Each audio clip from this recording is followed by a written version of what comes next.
Un chef de guerre peut-il se transformer en homme de paix? Hamdan Daglo, dit Hemeti, a troqué ces derniers jours sa tenue militaire pour un costume, plus en rapport avec sa tournée diplomatique en Afrique de l'Est.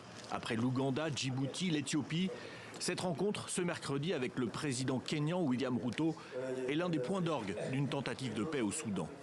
Ce mardi, il était à Addis Abeba avec l'ancien Premier ministre soudanais Abdallah Hamdok à la tête d'une organisation de forces civiles. Une déclaration a été signée. Elle doit servir de base à un cessez-le-feu et à de futures négociations de paix auxquelles Hamdan Daglo se dit ouvert. Nous tendons désormais la main pour la paix. Si l'armée veut la paix, nous disons bienvenue. Rien ne nous fera quitter Khartoum, sinon la paix. Khartoum, une ville dévastée par la guerre depuis mi-avril 2023, entre l'armée du général Al-Bourhan et la milice d'Hemeti. Un groupe armé dévastateur, né sur les bases des Janjaweed du Darfour, mené par Hemeti.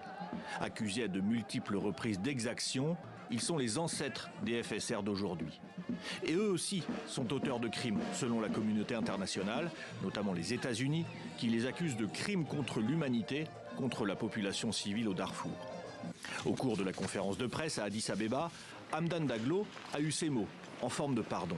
Nous présentons nos excuses auprès de l'ensemble de notre peuple au Soudan, dans tous ses États, Est, Ouest, Nord, Sud et dans le centre, pour toutes les violations qui ont eu lieu.